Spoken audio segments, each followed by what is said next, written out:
लक्ष्मण भैया बोले कहना क्या चाहते हो? केवट भैया बोले प्रभु आप वही हैं जिन्होंने 3 पग के भीतर 2 पग में ही 3 लोक 14 भुवन नाप दिया था बलि के समय है। 2 पग में जेही जग कियत तिहु पगहु ते थोरा, असोई कृपाल केवट ही निहोरा। जिसने 2 पग में पूरी सृष्टि नाप दी, वो भगवान आज एक नदी को पार करने के लिए नाव मांगेंगे? आज प्रभु आप इस नदी और नाव को माध्यम बना करके इस केवट को अपना चरणामृत पान कराने के लिए आए हैं, ये मर्म मैं जानता हूं। इसी मिथिला क्षेत्र के एक बड़े अद्भुत संत हुए प्रातः स्मरणीय परम पूज्य श्री बांके बिहारी झां करील जी महाराज, उनकी रचना है। वो कहते हैं, केवट भैया कहते प्रभु हम नाही नियारा। नियरा बुझाता? नियरा माने वो स्वामी जी अंग्रेजियों लिखे, देखिए नियर मन नजदीक होता है। कहते प्रभु मैंने आपके विषय में कुछ सुन रखा है। चरण कमल रज कहूं सब कहे। सब आपके पांव के रज के बारे में कुछ कहते हैं। राम जी बोले क्या कहते हैं? मानुष करनी मूरी कछु आहई। आपके पांव में कोई जड़ी बूटी में जादू है। क्या जादू है? मनुष्य बना देती है प्रभु। मैंने ये भी सुना है, लोग प्रमाण भी देते हैं, छुवत शिला भई नारी सुहाई। मिथिला जाते समय रास्ते में आपने किसी पत्थर पे पांव रखा था ना? लक्ष्मण जी बोले हल्के में मत लो भैया को, हमारे सामने रखा था।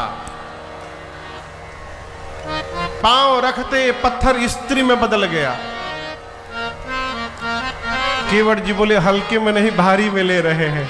इसी बात का तो डर है, यदि पत्थर स्त्री में परिवर्तित हो सकता है, आप बताइए लकड़ी की नाव को स्त्री बनने में कितना टाइम लगेगा?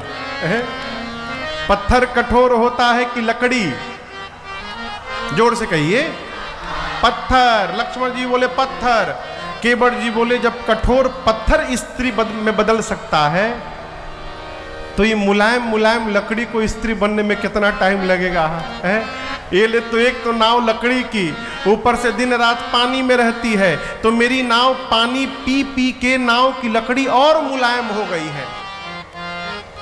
और प्रभु एक आपसे बात कहे, हमारे 12 ठे लड़का हैं, अभी सब छोट छोट है, अभी बड़ नहीं हुआ है कोई, और इसी नाव के भरोसे पूरा परिवार को भोजन मिलता है। प्रभु यदि मेरी नाव स्त्री बन गई तो हमारे घर के लड़का सब भूखों मरी जाएंगे प्रभु।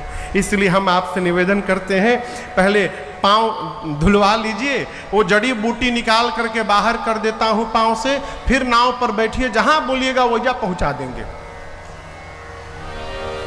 लक्ष्मण जी बोले भैया आपने पहली बार मैनेजमेंट संभाली, फेल।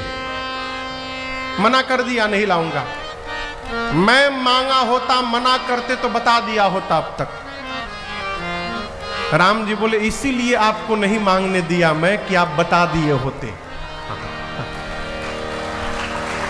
अरे ये मना कर रहे तो क्या हुआ, भगत है मेरे। लक्ष्मण जी भैया बोले मतलब जो जो आपका बात न माने सब आपके भगत। राम जी बोले और कौन मेरी बात नहीं मान रहा है?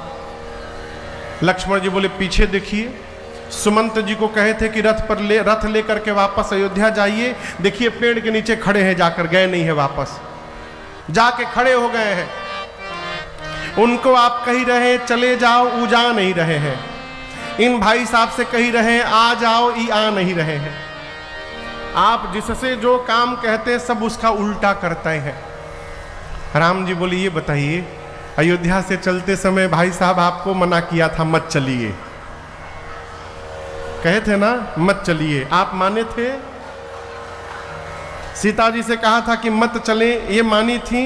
घर से निकलते समय जब आप दोनों मेरी बात नहीं माने, मैं समझ गया था कि आज जो जो मिलेगा कोई मेरी बात मानने वाला नहीं है। आप लोगों ने मेरी बोहनी बिगाड़ दी थी।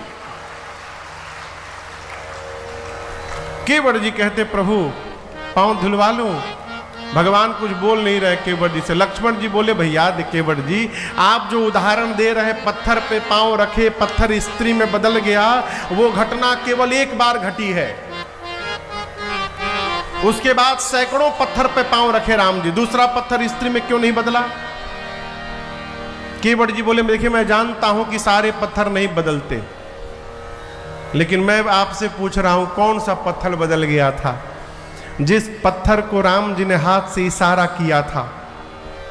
पूछा मुनि शिला प्रभु देखी। गुरु जी वो पत्थर कौन सा है? जिस पत्थर की ओर राम जी इशारा किए थे वो पत्थर बदल गया। यहां किनारे सैकड़ों नाव खड़ी है। यहां पर किनारे वाली नाव राम जी को नहीं दिखाई पड़ी। अब बीच नदी में खड़ी मेरी नाव दिखाई पड़ गई। आज मेरी नाव को भी राम जी ने इशारा करके बुलाया है, ऐसे हाथ से इशारा किया है। इसका मतलब इशारा हो गया है। खतरा आज भी मंडराने लगा है। अब मैं अपनी नाव को खोने वाला नहीं हूं। पांव धुलवा लीजिए फिर आपको लेके चलता हूं। लक्ष्मण जी बोले प्रभु बहुत अजीब आदमी से पाला पड़ गया है, कुछ सुनने को तैयार ही नहीं है। केवट जी बोले हम सुनाने के लिए खड़े हैं यहां पर। लक्ष्मण जी बोले क्या सुनाना है? केवट जी बोले प्रभु अरे पात भरी सहरी सकल सूत वारे वारे पात भरी सहरी सकल सूत